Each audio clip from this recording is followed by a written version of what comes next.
Siyabingelela bazalwane igama lika Jesu Kristu waseNazaretha. Thank you so much for tuning in. Igama lami ngingu-ST okadlamini, umntwana kaNkulunkulu osindisiwe. Siyambonga kakhulu ke uNkulunkulu bazalwane, in the name of Jesus Christ. Thank you so much for tuning in. Yes, it is another beautiful day. And a reminder, we'll be praying lapha Soweto. You can check Dlamini Multipurpose Hall. Ilapho sobe sikhona khona. Bishop Pierre Chiliza, the great man of God. Zobe khona ekanye nathi Baba Bishop Enibuthelezi uzobe khona ekanye nathi. Kanjalo naye Baba Umfundisi uXaba all the way from Newcastle uzobe kanye nathi bazalwane. We cannot wait lokhu uNkulunkulu azobe kwenza lapha na kule ndawo. Yes, it's going to be massive. It's going to be great bazalwane bam. Come in numbers. I promise you nothing but God. Yes, namhlanje ke sinaye ke ubhuti as promised. Ekuthenini ukuthi sizowenza part 2 wengxoxo yethu bekade sinaye sizwe his journey of life. Ikakhulukazi le ndoda yasithinta after ibone the episode mhla sinalo yamfowethu oyekade ekwi Illuminati. So namhlanje sinaye ke lo mfowethu la, namhlanje kuyena ke ozosi qhubezela ukuthi imthinte kanjani lento, imthinta kanjani, how he relate njalo njalo zonke lezi zinto ngokuhlukahlukana kwazo. But before we start, I would love us to pray ngoba yonke into siyenza kuNkulunkulu, siyenzela yena njalo njalo. Baba wethu engcwele, we give you honor the glory. Nkulunkulu wethu ophilayo egameni lika Jesu Kristu waseNazaretha, we thank you. Nkulunkulu engcwele sesihlangene ngalolu hlobo egameni lika Jesu Kristu waseNazaretha. We pray, mighty Father, Nkulunkulu engcwele, yonke into ekhulumeka la mayibe lusizo ebantwaneni bakho egameni lika Jesu Kristu waseNazaretha. Amen. Yes. Bhuti siyabingelela. Ngezwa kuwe bhuti, ngiyathemba nawe uyaphila, ngiyabona na kimi hayi kuyaphileka, alukho lubi. Sibonga uNkulunkulu bhuti, siyabonga kakhulu mfowethu ukuthi siphinde senze leli thuba egameni lika Jesu. Siyabonga uNkulunkulu ke, ngiyazi ukuthi enkulumeni yethu ekade sinayo kamuva ayizange ize iphele, kodwa ke siyabonga ukuthi uNkulunkulu asenze leli thuba leli ukuthi siphinde sibe nawe again. Was introducer kule episode edlulile. Namhlanje ke siziqhubeka nengxoxo yethu ke. Ngangifisa ukuthi siphinde sithinte ekuthenini ukuthi ayikhona indlela yokwenza ukuthi ubuyelane nomndeni wakho njalo njalo yonke into iqhubeke ibe right. Kodwa nje before sizobe singena nakulokho ke, ngizothanda nje mhlawumbe ukuthi siqale sibuyele emuva kancane nomuntu ongayibona ngeepisode yethu eyakadlule, sithi ukuketch up nje kancane sikwazi ukuthi siqhubezele nengxoxo yethu esiyenza lapha namhlanje. Mfowethu sixoxile la phambilini sakhuluma ngazo zonke izinto ezenzakalayo nezikhona empilweni yakho, wasivezela nangezinto ekuthenini ukuthi engiyazi eyebaleka kakhulu engikhumbulayo kuzivezela about usisi okwaba sebudlelwaneni naye kanti uthwele, angisho njalo kanti uthwele. Yes, and then isikhathi siqhubeka njalo njalo, kwakuningi okwenzakala empilweni yakho njalo njalo. So ngiyafisa namhlanje ukuthi siqhubeke mfethu esiyibuka lezi zinto ezemimoya, akingisho njalo siyibuka lezi zinto ngiyafisa nje ukuthi sikhulume about izinto ozi-experienceile wena bhuti. La sizokhuluma about uhambo lwempilo yakho njalo njalo, ukuthi urelate kanjani wena nakwi-Illuminati ngoba wasibhaza kancane kulokhuyana. Yes, so la mfowethu sifuna ukuzozwa ukuze sibone ukuthi ikuphi la ungasizakala khona. Yes mfowethu, asiqhubeke indaba yethu. Yebo. Ubuyela nje ngicathi imibuzo ke uzongilida baba ngemibuzo. Ngiphendule mina. Yebo. Awusize la kwi-Illuminati. Yes. Njoba ngangishilo ke kule episode edlule ukuthi umfoloya ngesimo sokuthi mina vele bengizazi ukuthi ngiyakwazi ukuphuma emzimbeni ngihambe ngemkhathini. Nanokuthi bengibona ukuthi labantu ngiyakwazi ukuxhumana nabo lapha emkhathini. Lo mfo empeleni mangikhuluma iqiniso uye owangicelayo. Empeleni umuntu oseke wazama before ukuyijoyina kwasho ukuthi akwenzeki. uthola abantu abadlala ngayo. Mm. Nami ke ngokuthi ngabuka ukuthi lento akhuluma ngayo lo mfo mina labantu ngiyakwazi ukuxhumana nabo. Yes. Ngase ngisebenzisa lelo thuba lelo ngoba uye futhi wayecelele ngase ngithi hayi no endoda kulungile ngicela ukuthi ulinde mina uzozwa ngami.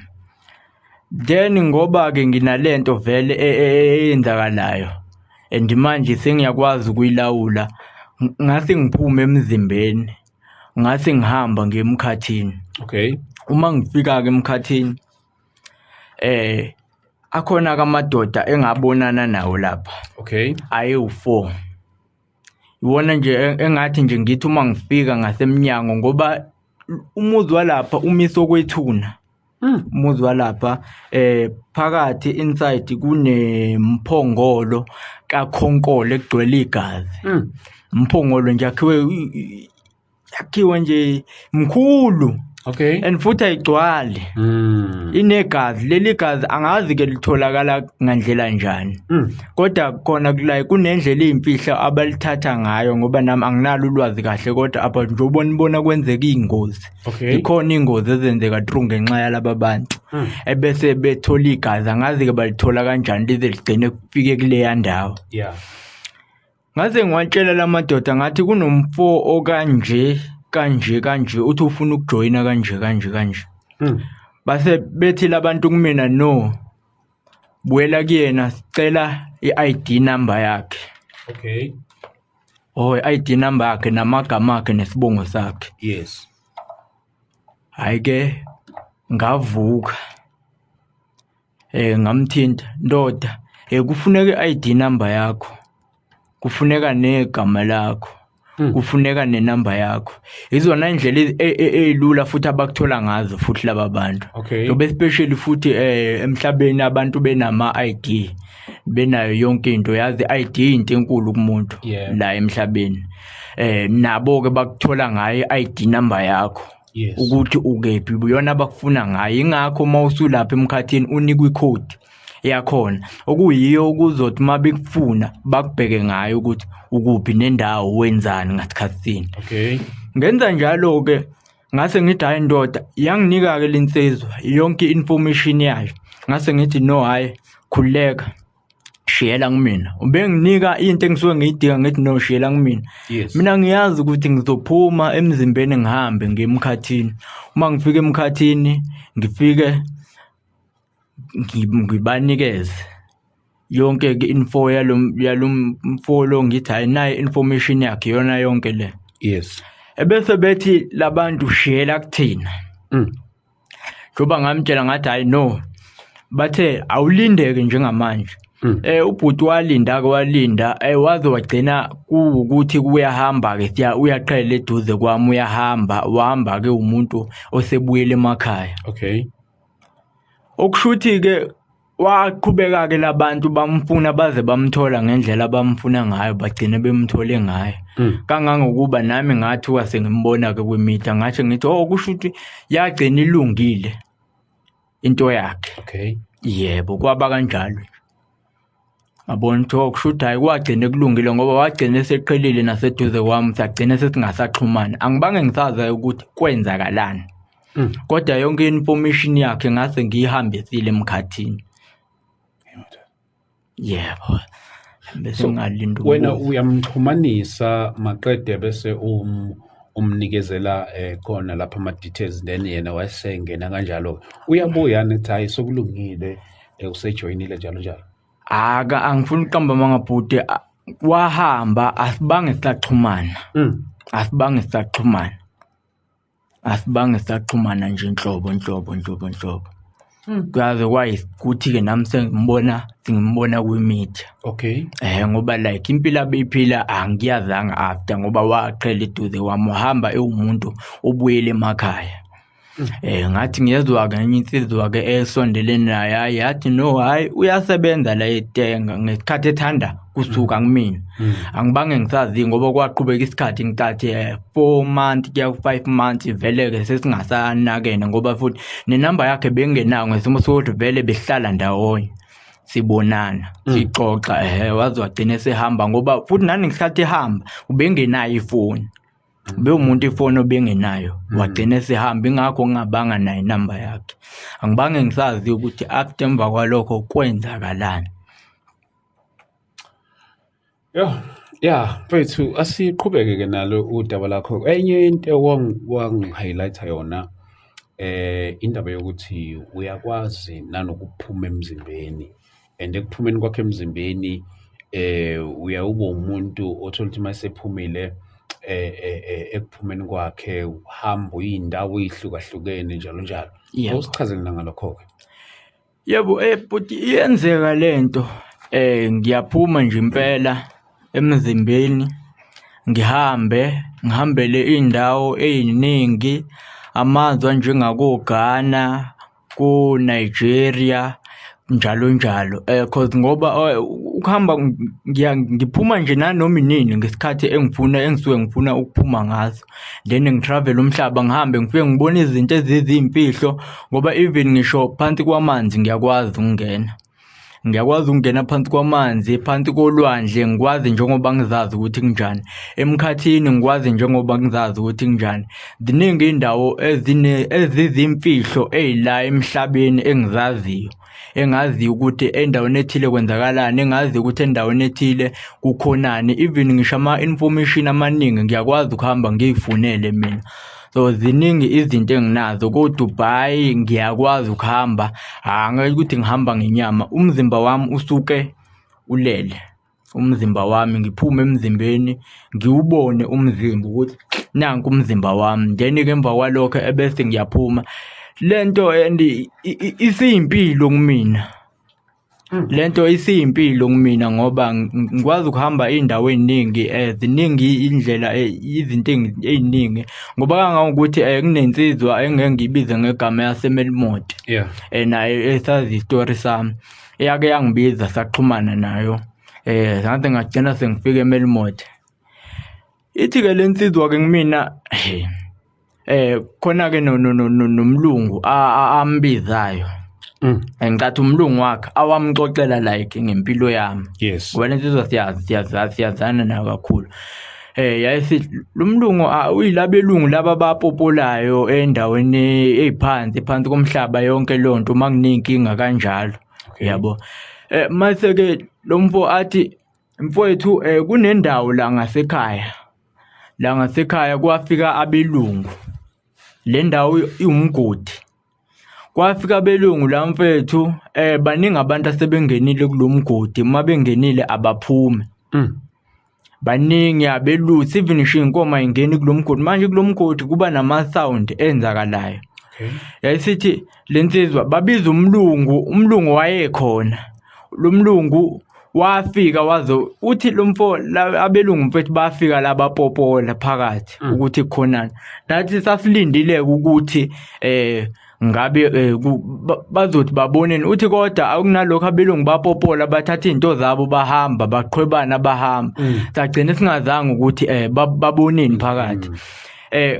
Ngamanye amazwi kahle babe ngitesta laba bantu ukuthi lento yami iqiniso yini ngempela ngoba bambiza umlungu lo mlungu wayekhona kupopolwa la bathi okay so ngoba uthi yakwazi ukungena ephansi kolwandle uyakwazi ukungena kuphi nakuphi icela ukuthi usingenele kulomgodi usibonele ukuthi kukhonana ngathi kodwa kudingeka ukuthi ngihambe ngenyama bafethu ngiyaye ngilale emese ngiyaphuma emzimbeni ayikho inkinga ngalala ke bhuti ngaba ngangikhona kubo lo mfo endaweni kukwakhe lapha ngalala ngavuka ngaphuma ke emzimbeni ngahamba ngafike ngangena kulomgodi ngangena bhuti into engayifica lapha kuloya mgodi ngafica abantu ababe u5 abayidlakela labantu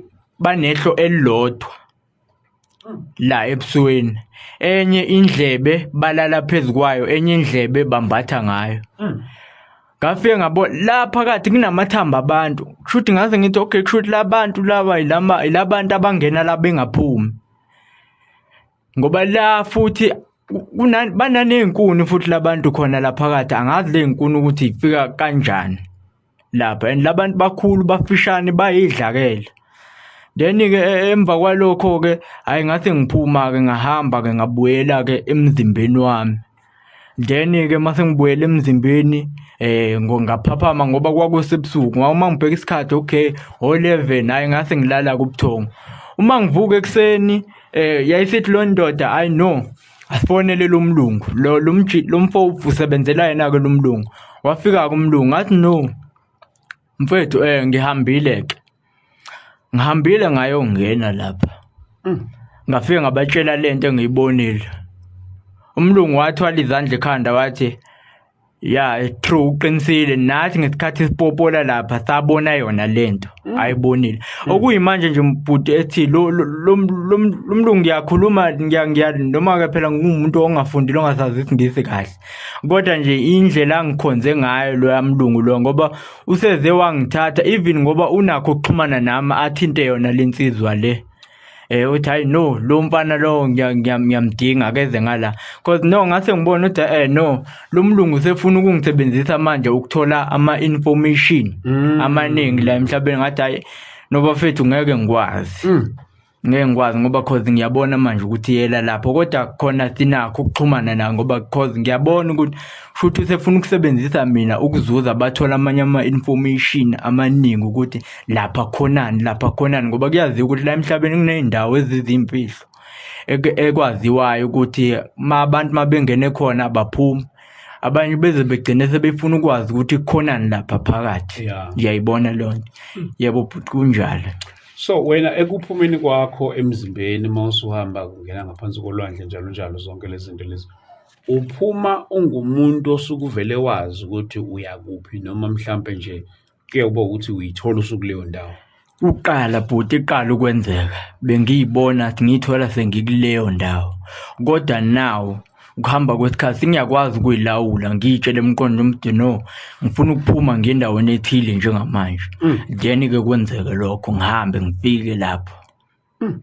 Ngoba futhi indlela futhi ngihamba ngejubane elikhulu and like kusuke kusemoyeni ngoba bhuti esithi mina even ngisho kuthiwa uthi nakho ngihlala la nakho kwami uyabo. Yes. Ungibeke ngaphandle uthi no ngifisa ukuthi ufike la kwami ngizokwazi ukuthi ngihambe ngifike kwakho ngifike ngibuke yonke into oyenzayo. Emva kwalokho then ngibuyele-ke emzimbeni. Okay. Yebo. So injani experience yakho-ke lapha ngaphansi kolwandle yini osukwayibona njalo unjalo umehluko uma ungale nangala? Mkhulu kakhulu umehluko. Lapha phansi kolwandle iziningi izinto and kuyasetshenzwa lapha. Kuyasetshenzwa kakhulu hayi kancane kusetshenzwa ngaphezulu kokudlula lemsebenzi enziwa la emhlabeni. Kuyasetshenzwa lapha khiqizwa izinto eziningi. Njoba ngiye ngasho but ngathi baningi abantu abakwi-Illuminati imoto abantu abakwi-Illuminati bakhanyiselwa emkhathini wasolwandle ngoba even ngisho ama-owner ama-app amaningi engeke ngize ngiwasho amanye ama-apps akhona abasunguli bawo bakhanyiselwe ngaphansi kolwandle. Abasunguli babo izinto eziningi ziqhamuka lapha phansi kolwazi baxhumane nama-goddess akhona lapha kuleya ndawo ahlala lapha babanike ulwazi lokuthi manifuna ukwenza into ethile yenzani kanje. Baningi abelungu abaseqopheleni eliphezulu abahlonishwayo la emhlabeni abanezinto ezinkulu abanezimali engihlangana nabo lapha phansi kolwandle engibabonayo basuke beyolanda le information then mase bephuma nayo beyenze la ngithi vele basuke sebetshela ukuthi manifuna ukwenza lento yenzani u1 no2 no3 no4 kanje especially ke mase beyenza leyo nto baye basebenzisa abantu bakithi abansundu ukuthi yenzani u1 no2 no3 no4 kanje njalo bhuti. Ya ne. So mana ke kulena ke le yakho yoku introduce ke leyo mfonzo uphinde kubuyisele emuva nje kancane ekuintroduceni leyo mfo kuyona lento le uma introduce ke mhlawumbe umizwa nombuzo ukuthi introduce kanjani wena entweni ongekho kuyona and wena ubu benefitani uma introduce umuntu kulento? Buti njoba ngiye ngachaza ukuthi wahlehla into esasiyiplanile naye ngoba loya mfo saplana naye kahle hle mase ngikhuluma iqiniso wathi no mfethu mina uma kulunga izinto ikhona imali engizonginika yona yileyo nto esasivumelene ngayo then ke nami ngaze ngimfaka uyayibona nti ikhona into esasivumelene ngayo mina naye ukuthi uma kulunga ngizonginika ukuthi uyayibona leyo nto yebo kwaba yilokho ngoba futhi kwaba uyena yedwa hayi ukuthi bakhona abanye kwaba uyena yedwa wena ukhona umkomelo obuthola ngale ukuthi hayi ulethe i-custom hayi futhi ngabe ngihlala ngawe awukho and wena yini ekwenza ukuthi ungajoyini futhi nanokuthi into edala ukuthi mina ngingajoyini mina like laba bantu ngiyakwazi ukufika endaweni yabo ngibone yonke into abayenzayo ngibone yonke imikhuba abayenzayo thu umfolo azajoyina ayikho into engangamtsheli yona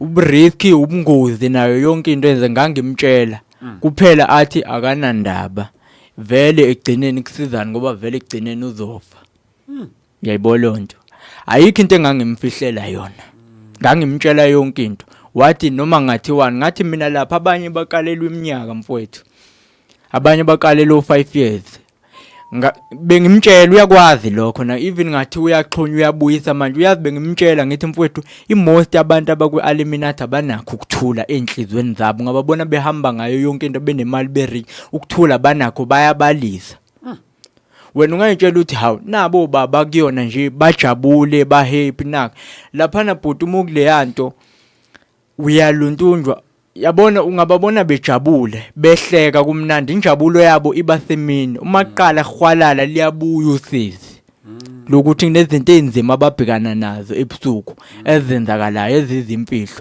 laba bantu eqinisweni uma sikhuluma iqiniso abajabule njengoba babona behleka besimalo basuke beactor hayi ngoba basuke bejabula ngokuseqinisweni bengimtshela yonke leyo nto ayikho into ebengimfihlela yona umfowethu loyo kedwa ke yena waqinisa ikhanda wathi unesibindi ngase ngithi no hayi kulungile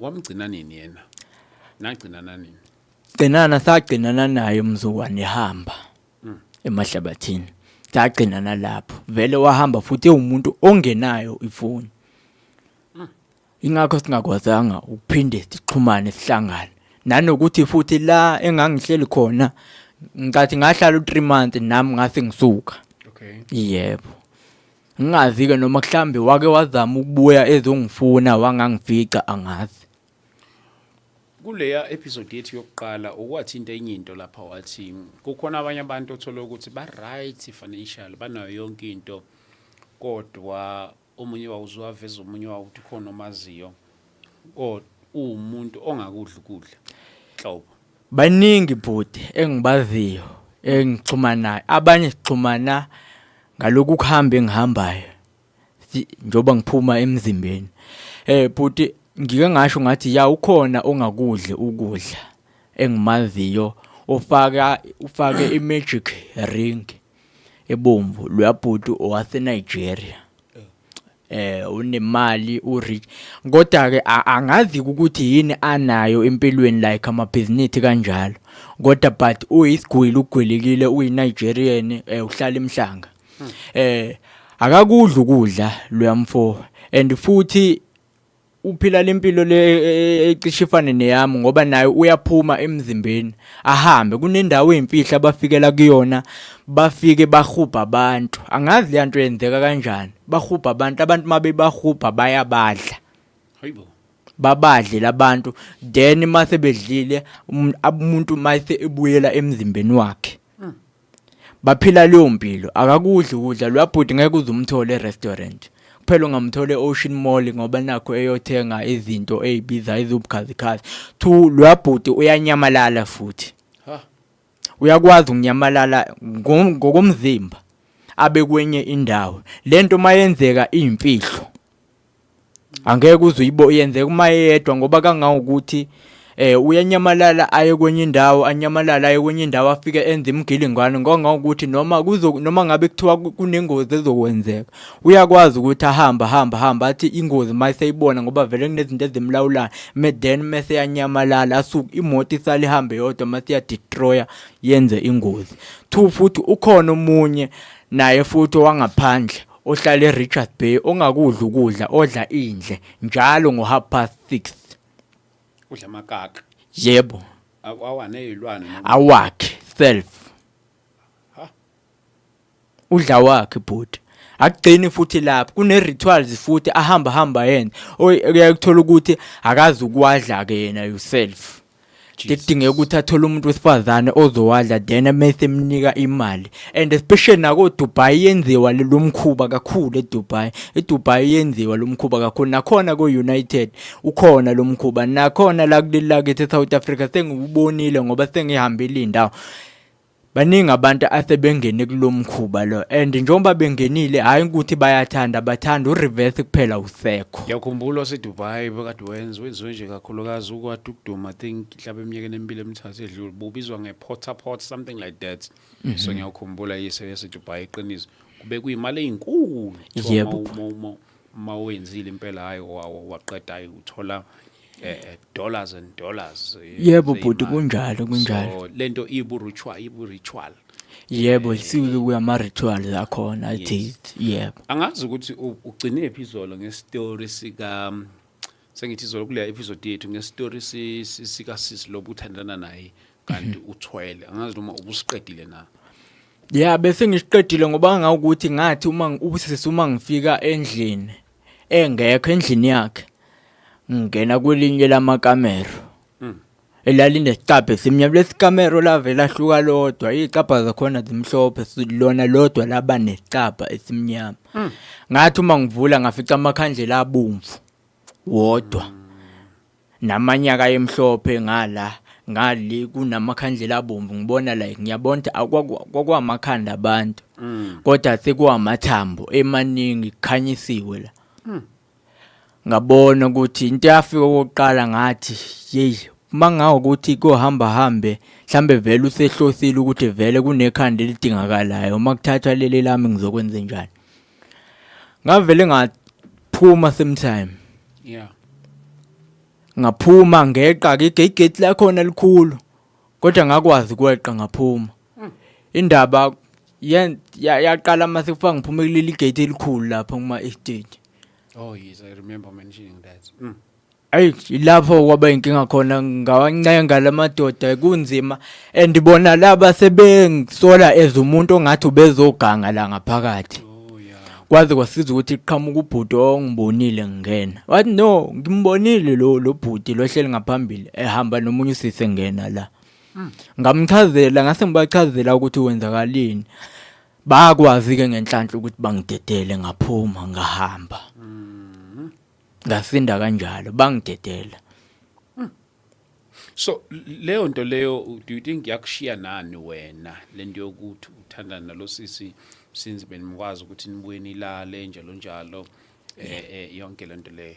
Yabona bhuti ngaba nakho ukuthi ngoba nginotice ukuthi bekuthi masiqeda ukulala mina naye mewashaya u12 uyasuma uyahamba ngisho ukuthi lo muntu njengoba bengilala naye yini mangade ngiqeda ukulala naye then mase sukuma ahambe ayela yakhona abuye futhi ngoba esezolala kwaba nako nje ukuthi mhlambi khona into abeyenza engayaziyo mina ngoba bekuthi mesiqeda ukulala sithele yahamba and futhi bengithatha ke angikhombisa indawo angihambisa amahotela aphezulu uyayibona yonke leyo nto. Yebo bhuti. Bazalwane niyaluzwa udaba lwakho mfowethu osivakashele la kuyona. Mfowethu mina into engiyibonayo mangilalela i-story sakho njoba emzimbeni usaphuma. Bhuti angifuni ungasho namanje ngisakwazi ukwenza lokho. Uyakujabulela lokho? Ngathi njengamanje sengiyak-enjoya ngakusho lokho sengiyak-enjoya ngoba isinesikhathi lento yenzeka Sengivele ngiphume ngiye la ngifuna ukuya khona. Ngifike ngibuke lento eyenzakalayo, ngiphinde ngibuyele. Njengoba sihlelana nje ungakwazi ukuphuma. Ngingadinga ukuthi ngilale.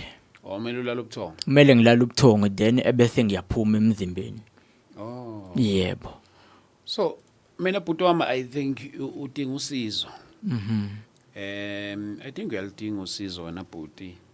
Mhlawumbe ungasho nje ukuthi uyaenjoya konke lokho njalo njalo. Yebo. Kodwa nje into yokuphuma emzimbeni. Ikakhulukazi ukuphuma kwakho uthola ukuthi mhlambe uhambela naseyindaweni. I don't think leyo nto leyo it's normal. Njalo. Yes, mfowethu uyaludinga usizo. Mhlawumbe ukhona usizo okwaluzama. Kungasesikho ukuthi ke usizo lokuthi ungaphumi. Kodwa nje usizo malungana nempilo yakho ngayo yonke lento le ohlangabezana nayo. Ayibhuti ngabe ngidlala ngawo alukho kangangokuba nanokuthi ezinye izinto ziyayidinga imali ukuthi ube nemali ukuze uhambe uyofuna usizo uyibona lo nto. Hayi ngabe ngidlala ngawe bhuti alukho usizo sengihamba ngithi ngiyofuna usizo oluthile. Hayi ngabe ngidlala ngawo alukho. Yini imali yani misho imali Sengisholo ukuthi nanokuthi uma ukuthiwa uyahamba uyofuna usizo awungithi like mhlambe ngangizoya kumuntu ohlolayo uyayibona lo nto ngiyalinganisa kuzodingeka imali ukuthi ngikhokhe lapho uyayibona lo nto yeah sengilike ngisho izinto ekanjalo hayi angikaze ngasuka ngithi ngiyofuna usizo noma ngiyofuna ukuthi mhlambe kwenzakalana about ngempilo yami mhlambe before ngake ngaya ke kubo labantu ababonayo bafe bangitshela into engingayizwa. Yayibona lo nto hayi ngathi hayi ngashiya phansi kanjalo. Mina mangathiwa ngikutholela usizo for umfundisi abantu abakhulekelayo ezinathi sikhuleka la. Yebo. Yes mathiwa sikutholela ungaluthatha lo sizo na. Bhuti ngalithatha. Ngalithatha. Kodwa uyazi ukuthi into yokuqala kumele uyenze into yokuthi wamukela uJesu. Are you aware of that? Yebo yebo. uJesu sokwamukeliswa yena. Seke? So wake wamukeliswa uJesu. Bhuti uma ngikhuluma iqiniso before ngisafunda evusa ukukhanya. Ngikhuluma iqiniso ngiye ngaba ngaphansi kwenkolo yobuKristu. Khona uthisha engangiclose kakhulu nayo kwakuwakagoba. Ezathi reader iBhayibheli esifundisa uyayibo yonke lonto. Kungenankinga impilo futhi ibe right ingenankinga. Ngingasho ukuthi ngumuntu oseke wamamukela. Kwasho ukuthi ngesimo sokuthi ekhaya inkolo abakuye ekhaya ayihambisani. Ngagcina sengihlukaniswa naye kwathiwa ngihlukane naye yabonana ukuthi futhi ngangimncane ngoba ngangenza ugrade 4. Yebo ngaze ngagcina ke ngesimo sabazali ngeke kuphikisane nabazali. Yabo kwathiwa isatanism le yabo kanjalo ngasimo sokuthi vele ngumntwana emncane ayikho into engangingayenza ngalalela abazali ngaqhubeka ngaphila impilo ke enormal wahamba isikhathi vele sahlukana nalothu wahamba isikhathi ngaze ngagcina sengihlangabezana nazo ke lezi inkinga ngokukhula esingibhekene nazo nawo. Yo hayi lutho mfowethu akunankinga noma ngabe wawumamukelile uJesu mawusuku wamamukela nje mfowethu I believe ukuthi abazalwane nje bebebuka la bazothandaza kanye nawe and nami I will involve myself ukutholela usizo ekuthenini ukuthi sikwazi ukuthi si-involve with different pastors njengoba singabantu abasebenza kanye nabafundisi. I myself pray for you and also make sure that I involve other pastors bakwazi ukuthi bathandaze nawe impilo yakho mfethu indlele izinto ezenzakalayo ikhombisa ukuthi ayikho right. Ayikho right idinga iattention yamazulu idinga iattention kaNkulunkulu kodwa njengoba usufikile khona la wazoluxoxa lolu daba lakho nangezinto ohlangabezana zona nazo I believe mfowethu ukuthi into yakho izolungiseka but ufuna ukubuza nayo le uwamention indaba yakho nefamily yini ekwenza ucabanga ukuthi angeke kwaze kwalungiseka. Okay mhlamba ngingakuphenduleli bekade sikhuluma off air private ukuthi ya into yokucabanga ukuthi ngeke isalungiseka mhlamba ke sikhulume la mhlawumbe sikuyele kube sikhulume off air. Yeah. ukubuyela kwakho kwifamily yini engavimba? Into engangivimba bhuti okuqala vele imizi ngeke siphike, imizi nemizi inemithetho yakhona. Yeah. Nasekhaya ikhona imithetho yakhona. Bhuti ziningi ingqinamba engibhekane nazo ngisekhaya. Ezinye ke engeke ngize ngikhulume ezingangiphathanga kabuhlungu. Engangiphathanga kahle. Ngaze ngagcina sengibona ukuthi no, leli khaya kushuthi mina alingifanele. Ngoba kwangokuba bhuti ngakufunela ngisho nama message ekhaya mangikhuluma iqiniso ngiye ngaya kuma social worker la ngaseMatambetuli Home Affairs engakasema. Kwazanywa imizamo ukuthi ngibuyele ekhaya. Ngaya bhuti ekhaya. Ngathatha izikhwama zami ngaya ekhaya bhuti. Ngahlala. Bhuti uyazi ukuthi ilonto nje engayithola komunye wefamily yasekhaya imessage engayithola. Yazi yathini? Yathi ubuyiswe yini? Hayibo. Awusahleli kahle la ubuhleli khona, usulambile uyabuya. Naleyo message ngisenayo ngayifuna ngize ngiyithole. Ngabona ukuthi no angamukelekile la, ngakhetha ukuphuma kanjalo bhuti. Ngike ngazama ukubuyela ekhaya, ngahlala ekhaya. Kodwa umunye womndeni engeke ngimisho ukuthi wathi ngibuyiswe yini ekhaya. Wathi yini engibuyisile? Ngahamba bhuti. Ngabona ukuthi no, kusho ukuthi mina vele ayisekho into yophinde ngihlanganise nalabo bantu. Ngathi no, noma ngaxaya kanjani noma ngahlupheka kanjani, angihluphekeli kulaba bantu noma ngithi ngicabanga ukubuyela kubona. Cha, ngesimo sokuthi vele ngike ngazama ukuya kubona.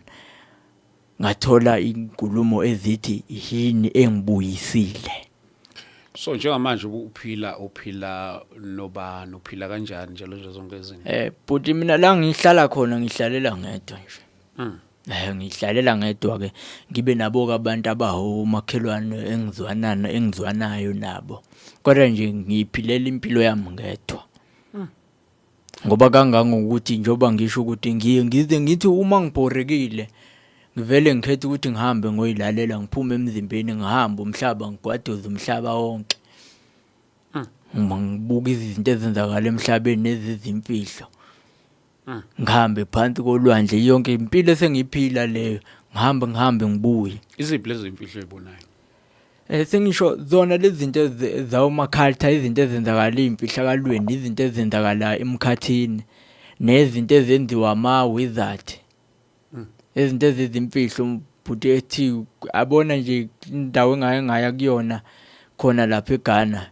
Ngibona mfowethu ingane encane ethanda kuzalwa iqhulwa njengomuthi. Iziphelele phakathi esiqhulwini. Leyo nto enziwa ama-wizard, into engiyibuka ngiyibona ngamehlo ami leyo nto yenziwa. Jesus. Ngabuka ukuthi kweminye imihlaba abantu kuphilwa kanje, kunama village bhuti ekuphilwa kabuhlungu kuwo. Especially lamazwe angaphandle bhuti, umzimba ubulapha kulawa amazwe. Yabona lezinto ejwayele ukuyibona kuma Nigeria movie. Kathi nawe bhuti mhlawumbe uyayibuka. Izinto ezikhona lezi ezenzakalayo. Ngoba mina bhuti ngaze ngayitshela emqondweni ngathi okusho ukuthi ayikho into ekwazi icatshwa ngomqondo womuntu engekho. If umqondo wakho usakwazi ukucabanga into, ubokwazi ukuthi leyo nto ikhona, especially noma mhlambe ngangabe ibikho mhlambe kulomhlaba okuwo. Kodwa but khona le ndawo ekhona kuwo. But ziningi izinto ezibhlungu engiyibonile zenzeka. So mawusuku ungekho kulamanye amazwe bayakubona yini le bona? Yes. No, abangiboni bhuti. Wena ubabonayo? Imina engisike ngibabona. Imina ngisuke ngibabona ngoba cause ngisuke ngumoya, ngoba kwamina angikwazi ngisho ukuyithinta. So manje mawusuke nje uphumile ukhona le usele ngapha isidumbu sakho silele. So makufika umuntu efika ethinta isidumbu kwenzakalani? Bhuti ngiyakhiya endlini. Ngenza sure ukuthi endlini ngiyakhiya, angilenzi iphutha. Ngenza sure ukuthi ngiyakhiya endlini. Ngoba obviously vele umphefumulo usuke ungekho, ngoba mangibuya umzimba utubekile. kube nezinto ezibhlungu emzimbeni okukhombisa ukuthi kwamphefumulo lo kade ungekho ngoba bhuti uma ngiyabuya ngiwubone umphefumulo ukuthi nanku uthule du awunyakazi awuphefumuli awunjani then ngibe maqondana nawo ubuso kanje ngoba mangilala izokwenzeka leyo nto kufanele ngilale ngibheke phezulu ukuze ngizokwazi mangibuya ngibuke ngiqondane nayo lonto nje then mase ngibuyela phakathi esidunjini then mase ngiyaphaphama.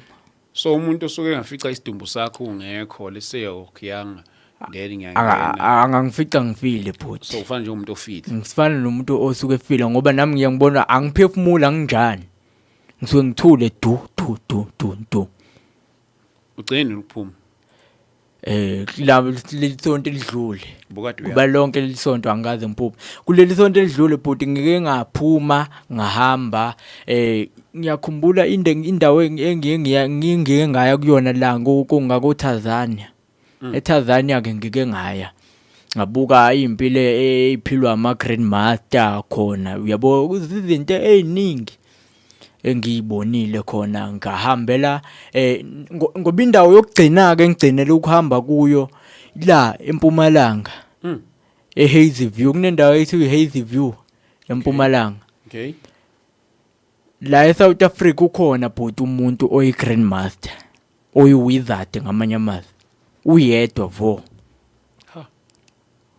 uyimfihlo umswati futhi lo baba bhuti ngikwazile ke ezinye izinto bhuti ngiyakwazi ukuthi ngiyibone ngizama ukuthi ngiyifune ngefoni uyayibona ezinye mhlambe ngicine ngayitholanga lo baba lo ngize ngamthola even ngisho nginazo ngisho izithombe zakhe la bhuti ngizokukhombisa indlela agqoka ngayo akagqoki njengabantu uyiwizard naye indawo ahlala kuyona eseMpumalanga izimfihlo nayo ithwalisa abantu wenza yonke leyo nto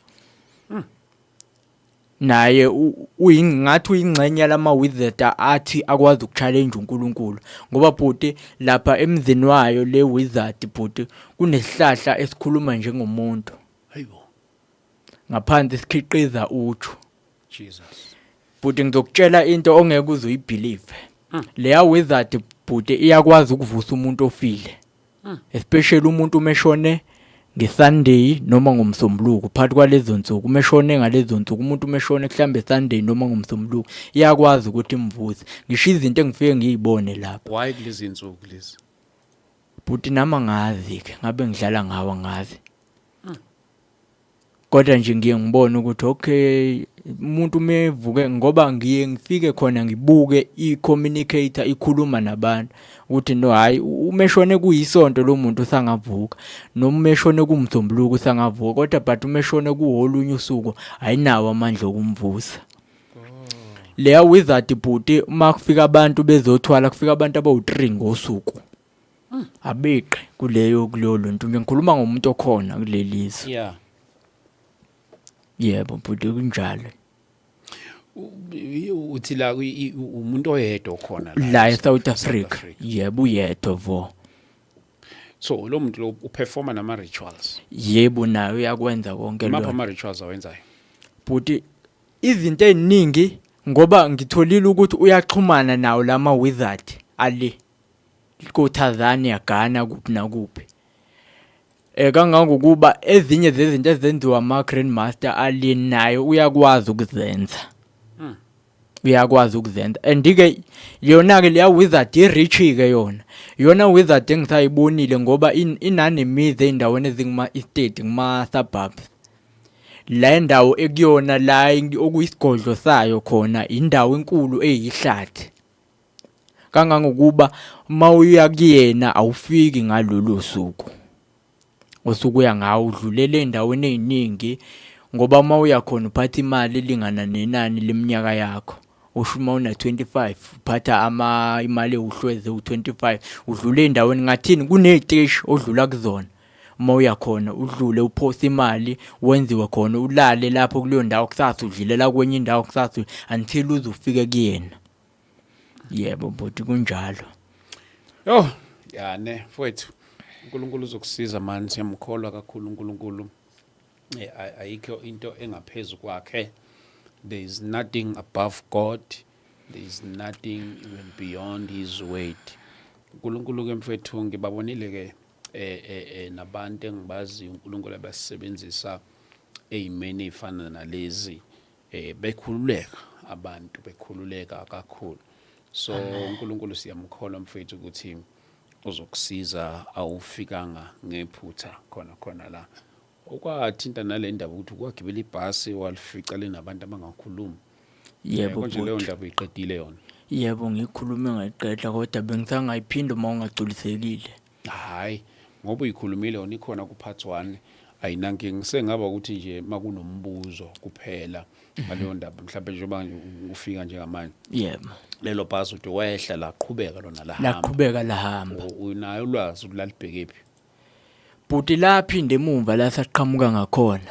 Oh. Lali nabantu akubona abantu abanomali leli and futhi lalithanda ukuba rust lela bus. Like school bus.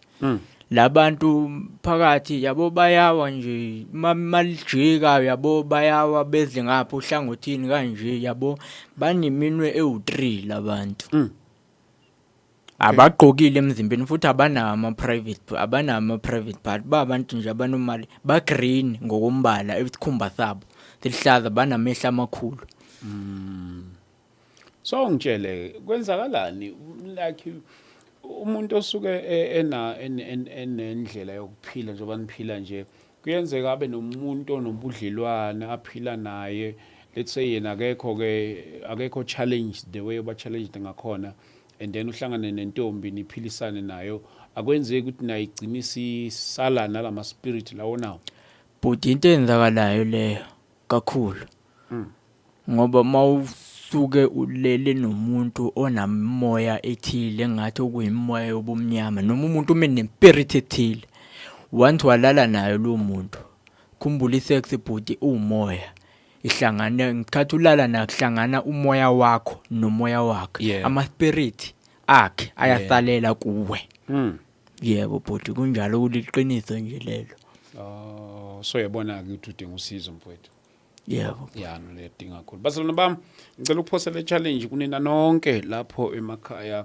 egameni lika Jesu kuba sikhulekele umfowethu la o challenged ngalolu hlobo egameni lika Jesu ngiyacela nje bazalwane noma ngabe ikuphi la ukhona khona sikwazi ukuthi sithandazele umfowethu enkingeni ahlangabezana nayo bazalwane ngiyathanda kakhulu ukuthi into abhekane nayo masingayithathi kancane bazalwane une challenge eserious lomzalwane so ngiyacela nje ukuphonsa le challenge kuwona wonke umuntu omzalwane nawona wonke umuntu okholelwa emthandazweni ukuthi nansi impilo kamfowethu la sizoba nomkhuleko nalaphana eSoweto eDlamini multipurpose umhla ka24 we'll try ukuthi mhlambe mayikhona indlela akwazi ukubuya umfowethu ukuze azokhona ukuthandazeleka njengoba siyobe silaphana eDlamini multipurpose hall kuyobe kunabafundisi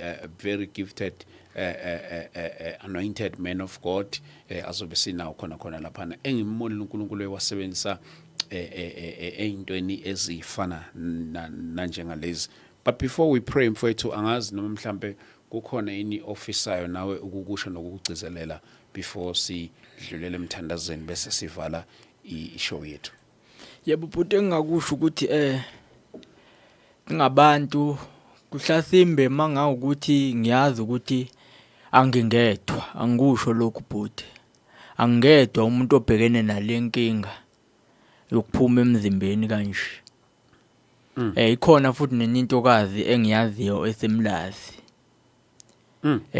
ngiyafisa ukuthi abantu bayikhulume lento ababhekene nalesimo engibhekene naso bangayifihli bengathuli nalento ngoba suke singazi ukuthi idalwa yini iqaleke kanjani so nanokuthi sibheke nabantu esihlangana nabo nabantu yabona lento especially lento ukuhamba ulala nabo bonke abantu ingozi enkulu leyonto ngoba ulala nomuntu kusalela umoya wakhe kuwo naye futhi uthatha umoya wakho asobabheka nabantu esihlangana nabo ngaphambi kokuthi nenze izinto ezijulile ngoba kunzima khona angifuni ungasho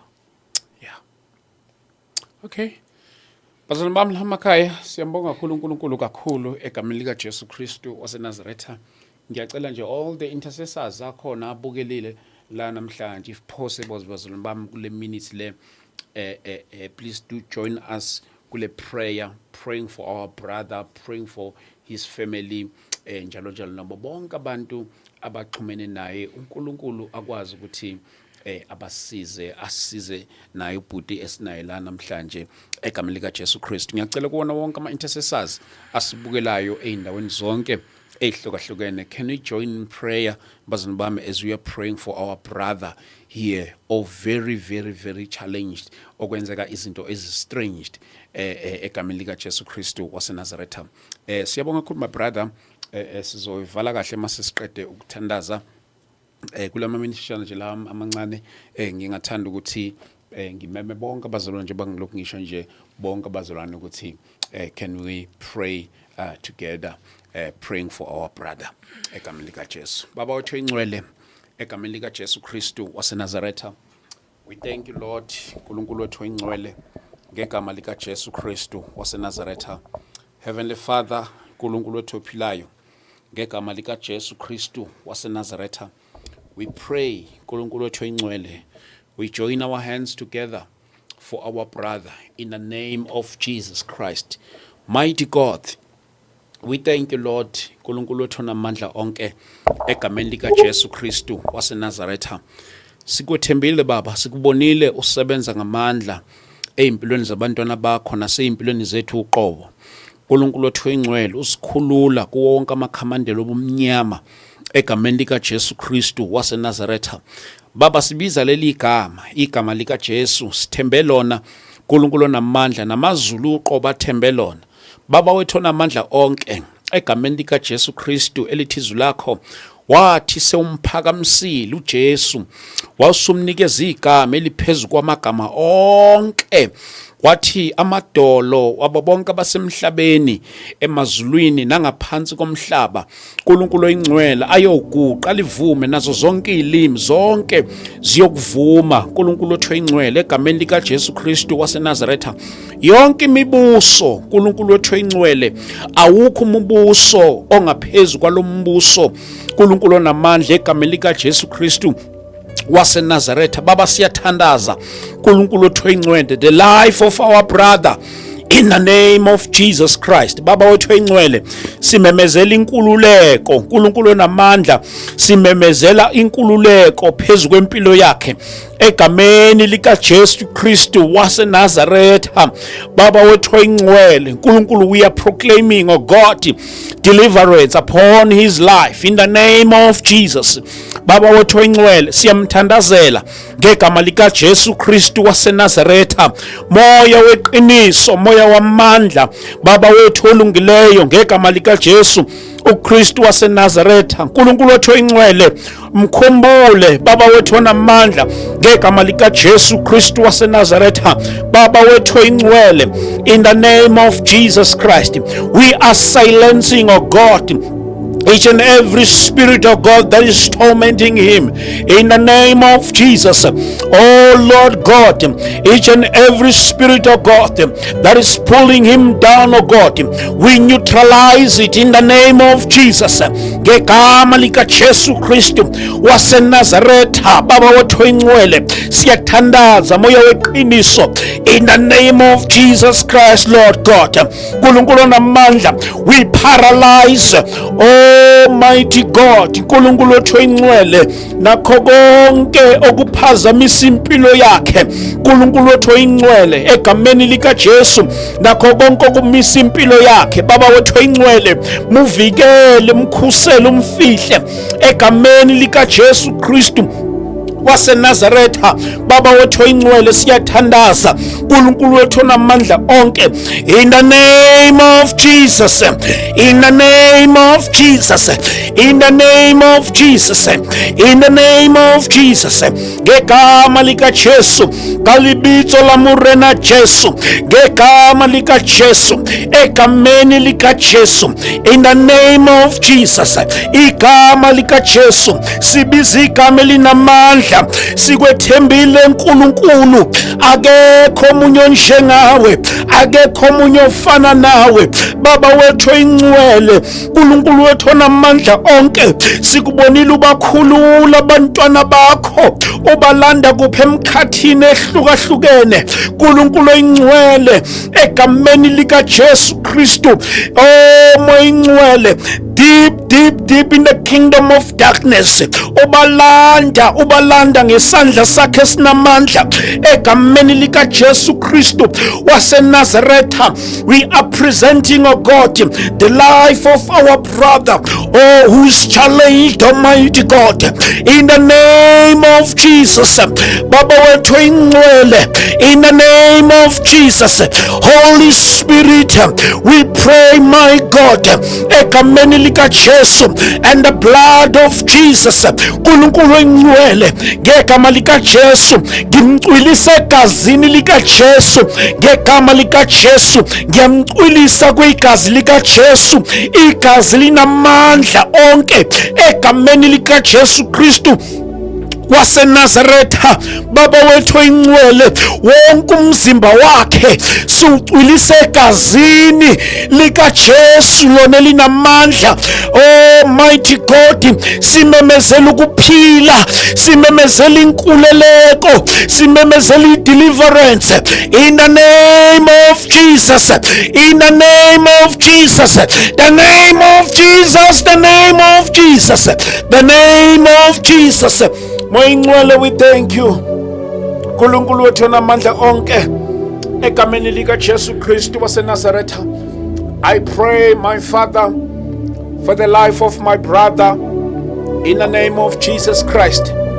Protection, Almighty God. uNkulunkulu wethu ingcwele, ukufika kwakhe kule ndawo, uNkulunkulu onamandla, we are declaring akusophinde kufane ngegama likaJesu Kristu waseNazaretha. There shall be a change upon his life. There shall be a change upon his life. In the name of Jesus Christ. In the name of Jesus. In the name of Jesus. Oh Lord God, egameni likaJesu Kristu waseNazaretha, we thank you, Father, for the deliverance that is taking place upon his life. In the name of Jesus, we thank you, Lord. Ngegama likaJesu Kristu waseNazaretha. Amen. My brother, can you say these words after me?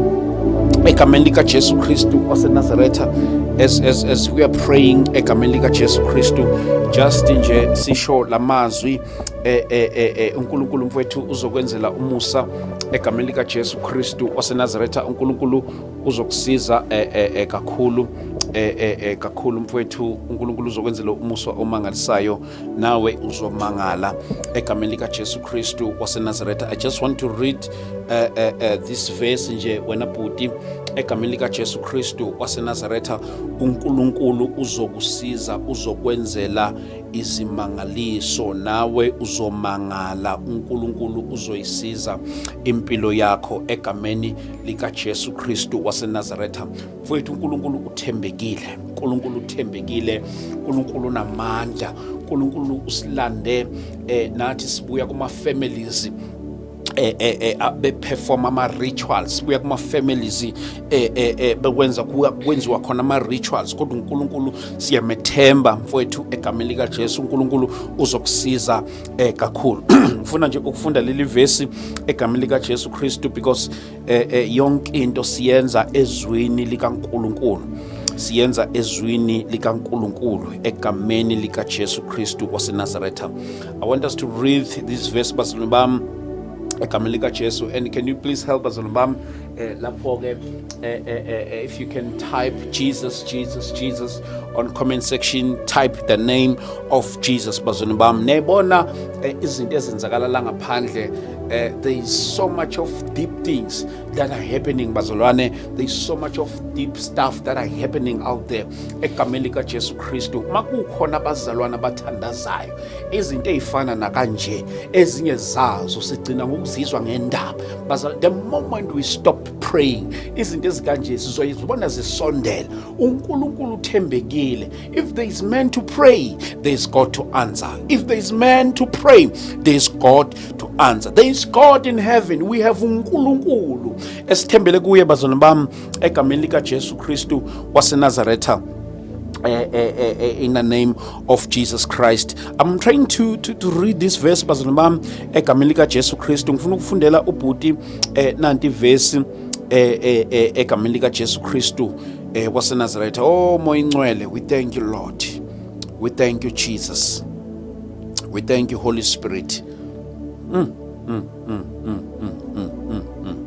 We thank you Father ngempilo kabhuti ukuthi uyayilungisa egameni lika Jesu Kristu. Akukho okukwahlulayo egameni lika Jesu Kristu. There is nothing too hard for him. There is not, my brother, there is nothing too hard for God. There is nothing too hard for God. uNkulunkulu akahlulwa ilutho bhuti. Kukhona abanye abantu ababuya in the kingdom of darkness, deeper than what you think, deeper than what you know. But namhlanje ibona abashumayela ivangeli, ibona abasiza abantu, ibona uNkulunkulu abasebenzisayo, ibona abantu abebenza izinto deep nezinye izinto obungayicabangi, knowing deep things in the kingdom of darkness. Kodwa uNkulunkulu akwazi ukubathatha abaphakamise abasebenzisele for his glory. uNkulunkulu bhuti, he can change your life, ashintshe impilo yakho, ashintshe situation yakho for his glory, ukuze asebenzise wena ukulanda abanye abantu abasesimweni njengawe. uNkulunkulu uyakwazi ukuthi wena osesimweni okule situation deep kwi-kingdom yobumnyama, kanti uNkulunkulu uzokusebenzisa ukulanda vele the very same people abastrugglisha ukuthi baphume esimweni esifana nalesi. Ngoba maqhamuka umuntu onjengami ongayazi into yokuba in the kingdom of darkness azokhuluma zama ukusiza umuntu obe kwi-kingdom of darkness, kuyena ngaba sengathi nje into engenzi sense. Kodwa uNkulunkulu mayeba namandla nje kube namandla okuphendula abantu abanjengani abalande, ibona abantu abasebenzisayo ukuthi ayolanda laba abanye ababambeke in the kingdom of darkness. There is God in heaven. There is God in heaven egameni lika Jesu Kristu waseNazaretha. Bazalwane bami lamakhaya, ngifuna nje ukuthi sibukisane nanti ivesi egameni lika Jesu Kristu waseNazaretha. Mark 14, the book of Mark 14 egameni lika Jesu Kristu. Ngifuna ngesizulu, Nkosi yami, ngifuna ngesizulu egameni lika Jesu Kristu waseNazaretha. Oh Jesus Christ, Jesus Christ, Jesus Christ, Jesus Christ. Ngifuna ngesizulu, ngiphethe English lana. And then bese kuba futhi Izenzo chapter 3 verse 19. The book of Acts chapter 3 verse 19. Repent then and turn to God, so that your sins may be wiped out, that times of refreshing may come from the Lord. Ngicela ukuyifunda ngesizulu incwadi yeZenzo chapter 3 verse 19. Izenzo chapter 3 verse 19. Izenzo chapter 3 verse 19. Izenzo chapter 3 verse 19. Ngifunda ngesizulu chapter 3 verse 19. And 19 reads as follow. Ngalokhu phendukani niguquke ukuba kuhlangulwe izono zenu. Ngalokho phendukani. Yabo my brother, I feel like reading this verse for you. If bengifundela wena nje straight, as I feel like reading this verse for you straight. Ngalokho phenduka uguquke ukuba kuhlangulwe izono zakho. Ngalokho phenduka uguquke ukuba kuhlangulwe izono zakho egameni lika Jesu. Ngithanda nje ukuthi uyipersonalize uyibhekise kuwe egameni lika Jesu Kristu waseNazaretha. Oh bazalwane bami, uNkulunkulu uzokwenza izimangaliso egameni lika Jesu Kristu, uzokwenza izimangaliso bazalwane bami egameni lika Jesu Kristu waseNazaretha.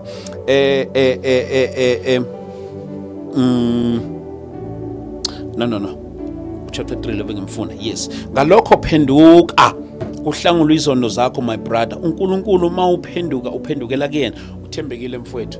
Uthembekile mfowethu, uNkulunkulu uzokwenzela mfowethu umusa omangalisayo. uNkulunkulu uzomangala nawe yonke lento le kuyothi after some time kwayona le episode kuwena iyobe siyisikhumbuzo usuthuka nawe ukuthi hawu mina ngeke ngashare into efana nenjengale wena konke lokuba umlando kuphenduke njenge-history. uNkulunkulu mfowethu uthembekile egameni lika Jesu Kristu. Ngicela nje usho lamazwi mfowethu emva kwami and then we pray egameni lika Jesu and then bese ngikukhulula mfowethu. Awuthi Nkosi uJesu, Nkosi uJesu, namhlanje ngizibuyisela kuwe.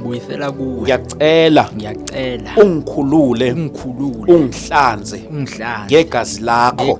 Sukela namhlanje ngiyathandaza ngenzo wakho. Konke engikwenzile uNkulunkulu ngizibuyisela kuwe. Ngiyacela namhlanje ungibambe ngalezo zandla, ungabe usangidedela, ngikhiphe ebumnyameni, ungifake ekukhanyeni. Hamba nami indlela yonke, angingazihambeli kodwa ngihambe nawe. Awungithwale uNkulunkulu egameni lika Jesu, egameni lika Jesu, egameni lika Jesu Kristu, egameni lika Jesu Kristu waseNazaretha. In the name of Jesus Christ, in the name of Jesus, in the name of Jesus Christ. Sukela namhlanje ngikhululekile, ngiyakhululwa egameni lika Jesu. Konke obekukimi okungisusa kuyena nokungadumisa igama lakhe ngiyakuhlulekisa ngegama lika Jesu. Konke okukimi nokuphila kimi okungalivezi igama lakho nokungakudumisi wena nokungakujabulisi, namhlanje ngiyakudivosa ngegama lika Jesu. In the name of Jesus. We thank you, Lord. I pray for the life of my brother Nkulunkulu engcwele egameni lika Jesu Kristu waseNazaretha. I pray for the deliverance upon his life, mighty God, in the name of Jesus Christ. I pray for him in the name of Jesus Christ and in his family. I pray for restoration in the name of Jesus Christ. Wona wonke amaphutha ababekelane wona nazo zonke izinto, I pray for the spirit of forgiveness in the name of Jesus Christ. I pray restoration Nkulunkulu engcwele kuyona yonke ifamily yakhe egameni lika Jesu Kristu waseNazaretha, that he may go back and serve at home in the name of Jesus as a son in the name of Jesus Christ. Mighty God, I pray for the life of my brother Nkulunkulu engcwele, mkhulule umfihle egameni lika Jesu, for your glory, for your glory, for your glory, Almighty God, in the name of Jesus Christ. We thank you, Lord, in Jesus' mighty name. Amen. Amen. Thank you so much, my brother. Siyambonga uNkulunkulu ngempilo yakho engathi uNkulunkulu angakufihla agcine bhuti lapho egameni lika Jesu Kristu. Amen. Siyambonga kakhulu. Siyabonga kakhulu bazalwane egameni lika Jesu Kristu waseNazaretha. Siyambonga uNkulunkulu kakhulu. This is a Christian show. Siyambonga kakhulu uNkulunkulu ke bazalwane, and don't forget ngomhla ka 25 October sizobe silaphana eDlamini Multipurpose Hall eSoweto. For more info 0788417844, and if you want to partner with our ministry, here are the details. Same number, and then our bank details to partner with our ministry 1226725 They help us kakhulu bazalwane bami ukupartnerisha nathi kakhulu, kuyasilekelela kakhulu. As you can see, my brother here, he traveled all the way from KZN at Durban. We had to cover his coming. We had to cover indaba yama logistics wakhe, ukuhamba kwakhe nokufika kwakhe. We book i-B&B ukuthi akwazi ukulala, ukudla, kanjalo nokubuyela emuva futhi, kanjalo futhi ne-studio rental, njalo zonke lezi ne-studio la sikhona khona. We also travel ukuthi siyofika e-studio. So kuningi bazalwane bami, if I can tell you the logistics nje wakhe wayo yonke lento lena, okufika nje kwakhe la nayo yonke into include indaba zokushutha, we looking at around plus 2.5 as is here nokubuyela kwakhe emuva njalo zonke lezi zinto. So your partnering they helps us bazalwane bami ukutravelisa ama guest ethu, so wabhukhela indawo zokulala njalo njengoba ngisho nje ukuhamba kwakhe ukuza kwakhe nokubuyela kwakhe, ukudla njalo njalo, i-B&B, zonke lezi zinto lezo, we're looking at around plus 2.5 i-guest nje. So bazalwane bami, we are doing the Lord's work. So isupport yenu iyona esisiza kakhulu bazalwane bami. uNkulunkulu ke anigcine anibusise egameni lika Jesu Kristu waseNazaretha. See you on the next episode. God bless you. Amen.